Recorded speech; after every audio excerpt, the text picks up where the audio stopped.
喺一啲比較繁忙嘅地區啦，好多呢啲都係一個搭一個，一個搭一個，係加埋起上嚟呢啲牌都係幾變態嘅。Hello， 大家好，我係 Kenny。咁好耐都冇同大家出街拍個片啦。咁但係今日呢條片呢，就比較教育性嘅，因為今日就想同大家探討下到底我哋柏斯呢度係點樣泊車嘅。我嘅意思點樣泊車呢？就唔係教大家真係點樣泊車，係教大家點樣睇呢度嘅停車牌，到底你泊得啱唔啱呢？因為澳洲嘅停車牌啦，其實有少少出咗名係比較 confusing 嘅，就算我自己喺度住咗好耐都好啦，咁有陣時我睇啲停車牌咧都要撈一陣，我先撈到究竟佢講咩嘅。咁所以有好多觀眾朋友，你可能係香港車牌直接過嚟換澳洲車牌，又或者你係過嚟旅行揸國際車牌嘅話啦，你可能有機會係唔識睇嘅。咁所以今日咧就同大家由淺入深去睇下呢啲咁嘅停車牌，咁就以防大家唔好泊錯車俾人罰錢咁樣啦。咁我哋首先停車嘅第一步啦，我哋就當然要睇下我哋有冇 sign 啦。你可以見到其實對面嘅咧係啱啱見到有一個虛線位，咁呢啲位咧就其實已經係 mark 實咗呢啲咁嘅停車位，所以當然呢啲位就可以泊得啦。咁調個轉頭對面啦，你可以見到呢啲咁嘅黃色線。咁黃色線咧就其實同香港嘅雙黃線差唔多，又或者如果你延伸過嚟呢邊嘅話啦，其實你係見到呢個有個$sign，但係呢個係 ban咗嘅$sign，所以咧就係代表你係唔可以泊車咁樣嘅。咁所以大家如果睇到呢啲咁嘅黃色線咧，你就一定無論咩時間你都唔可以泊。咁呢啲白色虛線嘅話咧，通常都係比較近 city 嘅地方啊，先會見到嘅。如果你去普通少少嘅住宅區啊，或者你租 Airbnb 嘅話咧，你或者可能未必會見到呢啲咁嘅白色線嘅。就算你見唔到呢啲白色虛線都冇問題。總之你冇黃色線嘅話咧，你都可以泊嘅。咁當你以為我呢條片淨係同你講白色虛線同黃色線咁嘅話咧，你就錯啦。冇錯，呢啲白色虛線你係可以泊，但係重點嚟啦，我哋就係要睇呢啲咁嘅停車牌啦。咁停車牌你見到啦，你可以見到我哋呢度有兩個牌，左邊就係好明顯一個大大嘅 ban 嘅$sign，咁就係同我哋地下呢個黃色線係吻合嘅，所以牌嘅左邊我哋係唔可以泊嘅。咁好啦，調個轉頭啦，我哋喺右邊我哋見到個牌就有好多 number 咁樣嘅。咁首先你可以見到啦，如果個 P 字就代表係 parking， 咁而前面個數字就係代表你可以泊幾多個鐘頭。要記住呢個 number 係代表幾多個鐘頭，所以喺牌嘅呢度寫住啦，4P 就係代表你可以泊4個鐘頭喺呢個位。咁下邊呢，我哋係可以見到 Monday to Sunday 8點至6點 ，including public holidays 就係代表你乜嘢日子可以喺呢個位嗰度泊幾多個鐘啦。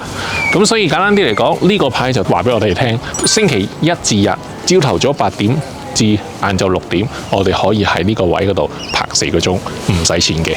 咁嚟到呢度啦，我哋就有少少嘅變化，就係當呢個數字前面會有轉變嘅話咧，我哋就代表唔同嘅意思啦。如果個牌寫住係1P 嘅話咧，就代表1個鐘；2P 就2個鐘，如此類推。咁你可能會見到有啲牌係寫住分數嘅，譬如1/2就代表係半個鐘，1/4就代表係15分鐘咁樣嘅。又或者有啲牌啦，就會係 P10或者 P15咁樣嘅咧話咧，就代表係 P10 minutes、P15 minutes 咁樣嘅。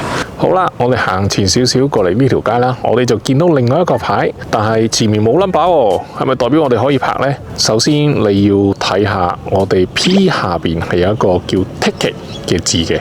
當你見到個牌寫住有 ticket 嘅話呢，就係代表你係需要俾錢。咁所以喺呢條街呢個位嘅話啦，你泊完之後你就需要去揾呢啲咁樣嘅收費站去俾錢啦。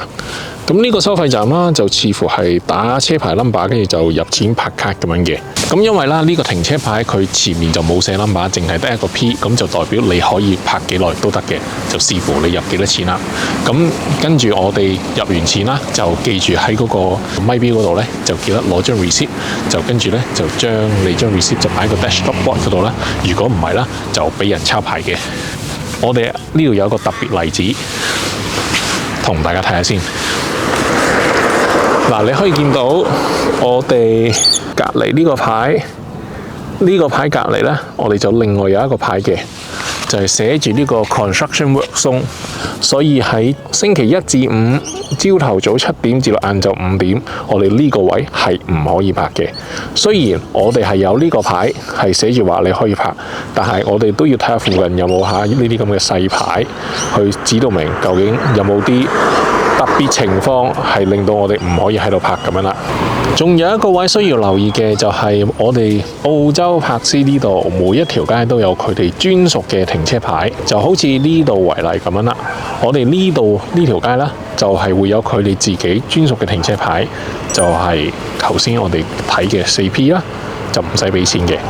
咁我哋呢度啦，打橫一出咗呢個十字路口位打橫嘅話呢，咁就其實係屬於嗰條街嘅範圍啦。咁所以如果我哋拍嗰度嘅話呢，就係要睇對面嗰條街嗰個停車牌咁樣啦。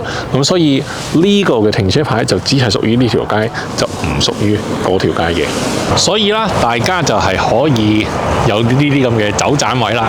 因為兩條街其實都係距離好近，但係一條街你係要俾錢，一條街係唔使俾錢嘅。咁所以正常人都一定會揀嗰個停車位係唔需要俾錢嘅。咁所以就係有少少呢啲咁嘅走盞位喺度啦。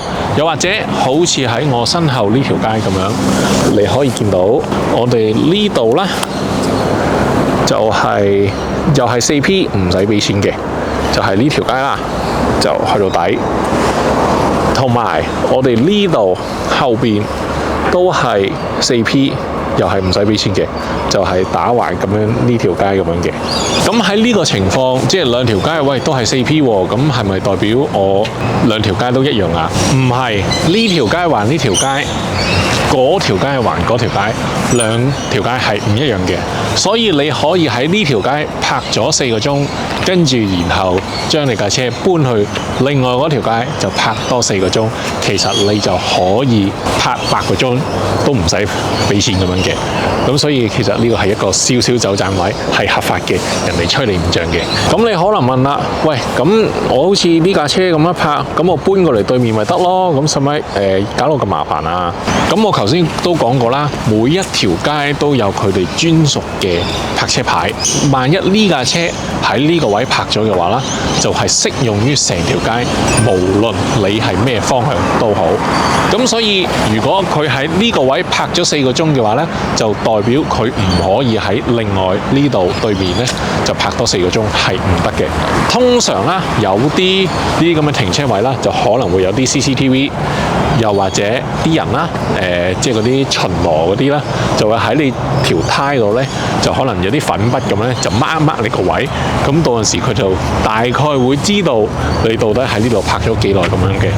咁所以最安全起見嘅話啦，就係直情 exactly 係離開呢條街，即係將你架車直情揸去另外一條街，就以防自己係唔使俾人罰錢咁樣啦。好啦，咁我以上同大家講嗰啲呢，都係比較 basic，大部分喺澳洲柏斯80% 嘅情況都會見到呢類咁樣嘅牌，咁樣嘅 setting 咁樣嘅。咁如果再複雜少少嘅話啦，譬如好似地下上面有個白色 H 字嘅話啦，咁其實就係代表佢呢個位係有啲防火設施喺度咁樣嘅。根據澳洲法例啦，如果你係見到白色 H 字嘅話啦，兩邊嘅1米範圍之內啦，你都唔可以拍嘅。咁所以你如果見到呢啲白色 H 嘅話啦，你就要拍遠少少啦，就唔可以拍得咁近，就直情你架車唔可以冚過 overlap 個白色 H 字咁樣啦。如果唔係啦，你都係會有機會俾人罰錢嘅。咁如果你係見到有啲牌係寫住 loading zone 嘅話啦，咁通常呢啲牌啦就可能喺 city 啊，又或者 shopping centre 附近呢係會比較常見嘅。咁呢啲咁嘅 loading zone 呢，就其實係俾人係臨時上落課用嘅。咁所以你係可以短期10至15分鐘咁樣拍呢，係都冇問題嘅。咁最好你個人唔好離開嗰部車啦。咁如果你真係要離開部車嘅話啦，咁亦都係好快就要翻嚟啦。因為如果你停得耐嘅話啦，有機會俾人罰錢噶啦。雖然佢呢啲咁嘅 loading zone 啦，就冇話白紙黑字你係可以拍幾耐，但係真係俾人攞嚟上落課用咁樣嘅。咁同埋都仲有好多其他嘅牌咁樣嘅，譬如 bus zone 啊、work zone 啊，頭先我哋見到嘅 construction zone 啊，通常呢啲呢都係會用紅色字係代表。即係大家需要留意下，究竟係邊啲位係唔可以拍咁樣啦。咁我趁呢個時間就考大家啦。咁到底我而家喺畫面上 show 緊呢幅圖片，我哋幾時拍得？幾時要俾錢？幾時唔拍得呢？咁我俾5秒鐘大家時間諗下啦。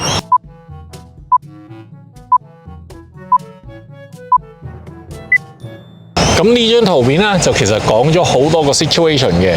咁首先我哋第一個 situation 就係 during school days， 即係星期1至5啦。朝頭早呢段時間我哋只可以拍5分鐘。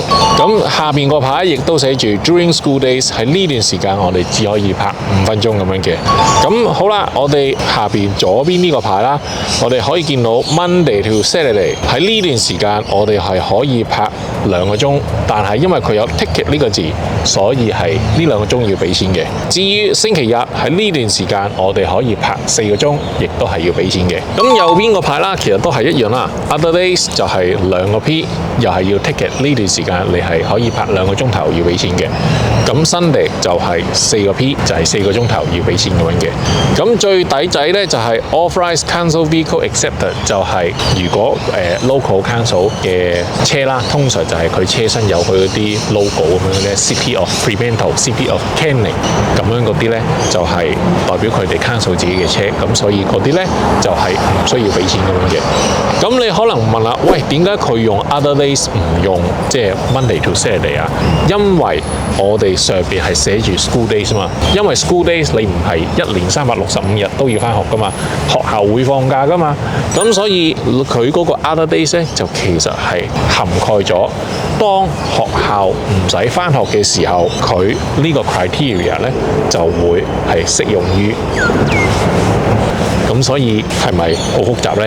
學校啊，又或者 city 嘅話啦，基本上你係會見到好多呢啲咁嘅一個搭一個、一個搭一個咁樣嘅，就係都幾複雜下嘅。咁所以希望大家通過呢條片啦，就可以學識咗到底我哋點樣睇Perth 嘅停車牌，咁就 make sure 自己唔會泊錯車，唔需要收罰單咁樣啦。因為喺一啲比較繁忙嘅地區啊，頭先講過啦 ，city 啊或者 shopping centre 啊，學校嘅範圍附近啦，好多呢都係一個搭一個，一個搭一個，係加埋起上嚟呢啲牌都係幾變態嘅，係真係超級複雜嘅。咁需要大家時間少少適應咁樣啦。咁好啦，咁我今日呢條片就嚟到呢度啦。咁如果大家中意我呢條片嘅話，就記得俾個 like 我 ，subscribe 我 channel， 開埋個鐘仔。咁我哋下條片再見啦，係咁，拜拜。